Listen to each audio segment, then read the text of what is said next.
Hey, what's happening, guys? Welcome back to another video, and today we are reviewing the AJAZZ i303 Pro. So without further ado, let's get right into it.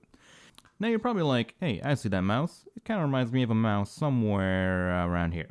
Depending on when you get it, it's going to be around the same price point as the G305, but we'll see how it fares against it, because it does have some extra features that are pretty cool, which the G305 does not have. That being said, we've got on-ramp switches, we got software, and a 7 DPI switch, as well as 6 keys plus 2 functions for a total of 8. And we'll see how that works. Got a little handle here. Oh yeah, look at that premium packaging. A nice high quality battery. And the mouse itself. And yep, that is pretty much it. Honestly, looks pretty good. We've got 2 buttons on the bottom. We've got a switch right here, sensor, and a total of 5 skates, which is pretty nice. So first of all, we got the warranty card, as well as the manual, which has it in Chinese and kind of in English. So first things first, let's go ahead and measure the mouse weight, and we are getting 73 grams exactly.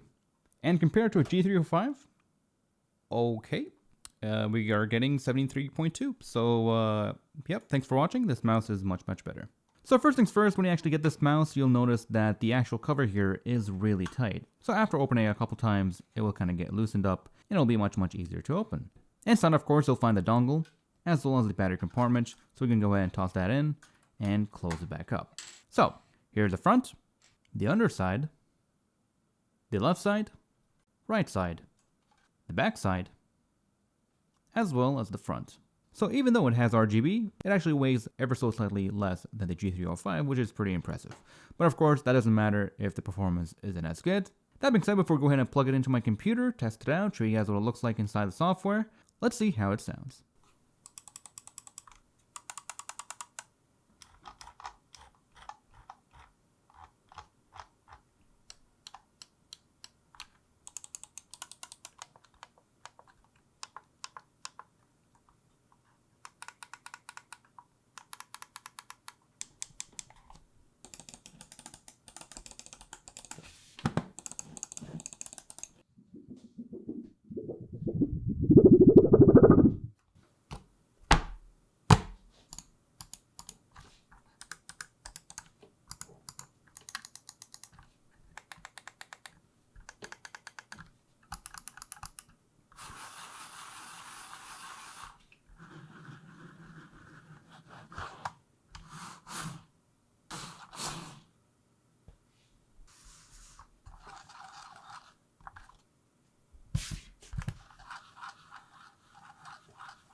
Alright, so that was a pretty interesting test. It didn't sound as good as the Logitech.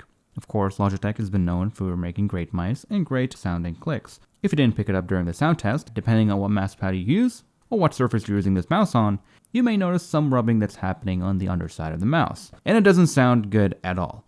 One thing that was pretty satisfying was actually how it glides against a hard pad. But if you go ahead and use it on a soft cloth pad, then it's a completely different story. Unfortunately, it is not as smooth as you would think. And that is because these 2 buttons right here actually rub against the pad. And if we go ahead and take a look at the side profile, it may not look like it, but since you're actually pressing against it, you'll be able to feel this rough texture against the mouse itself. Of course, it could be just this pad right here, so let me go ahead and try another one. Here's a flatter surface, and unfortunately, we still feel it. Another one. Oh, would you look at that? This ultra thick SteelSeries pad. It's very smooth. Actually, you still feel it, but it's very dialed down. So anyways, enough about pads, let's go ahead and test it out.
And we're back. So I've been using it for about a week in various different applications, and so far my experience with it has been pretty positive, and pretty surprising for that matter. Primarily because this is a wireless gaming mouse coming from a lesser known brand, with performance very close to higher end brands such as Logitech Corsair and Razer. It's almost 2021, and the G303 is about 3 years old now, so it's about time. So let's go ahead and quickly go over the actual comfort and what makes this mouse unique and what some people like about it over the G305. We've already established that the buttons here are not as great, but that's fine, you get used to it. As for the actual shape, although it looks very similar, it actually has two distinct features. One of them would actually have to be the side profile. As you can see here, the side profile on the AJAZZ is actually flatter, which kind of tapers out inwards, where the AJAZZ is a bit more flat. The second one is actually the hump on the mouse.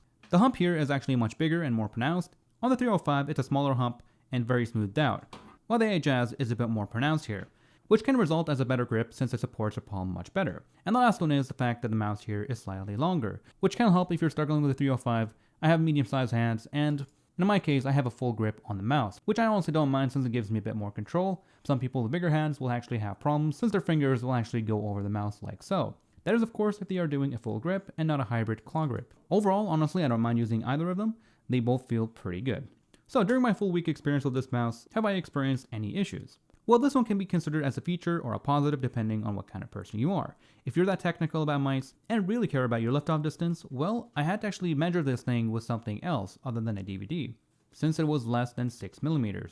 Instead, I had to use this piece of paper that came with, and in my testing and measurements, I got around 2.5 to 3mm of lift-off distance, which can be seen as a big positive for some people, but in my case, I would like just a bit more, since I like to actually grab my mouse and move it a whole lot, and in that case, I kind of missed a few shots because the lift-off distance was so short, and my brain was just used to all the other mice that have a higher lift-off distance. Every time I lift it ever so slightly, it completely loses tracking, again around 2.5mm. But other than that, the experience with this mouse has been pretty fantastic. Tracking is excellent. Just like the 305, it was pretty great. And the battery life is still running on the same battery that it came with. And from what I'm reading, you should be expecting an average battery life of around 7 to 10 days, which isn't bad, but considering that the 305 is slightly more expensive at around $50, while the AJAZZ is around $34, this one gets about a month of battery life at 1000 Hz, while this one, according to what I'm reading, you should be getting just over a week. But in the way I'm currently using it, I'm expecting it to last much longer since I have the actual RGBs off. I would say more realistically, you should be expecting around 10 to 15 or 10 to 18 days of battery life if you're using it on 1000 Hz with the RGB function off, since the placement of the actual lights is kinda useless and it's just a waste of battery life and weight.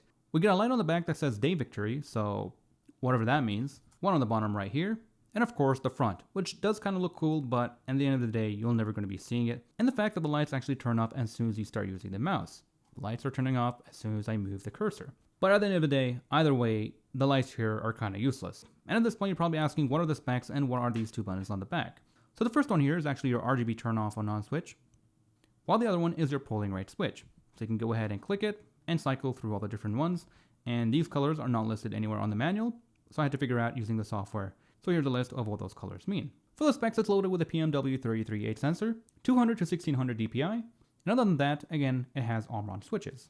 Now as to the software itself, we have a couple things that you'd expect from a modern gaming mouse in 2020. First of all, in the main menu, you have your buttons that you can customize. You can customize all the buttons except for the ones on the bottom. You have your main stuff like multimedia, DPI switch, but you also have macros, where you can go ahead and customize a command.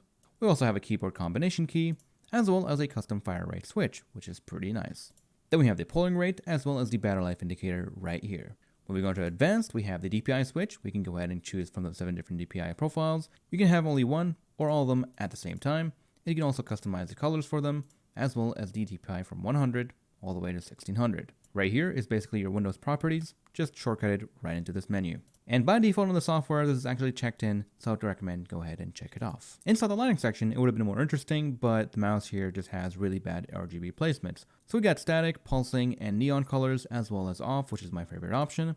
Next up in the dropdown, you can export your profile or import it. And lastly, if the app is running your taskbar, you can easily tell what DPI switch you're on by taking a look at the top left overlay. So with all that being said, do I recommend this mouse?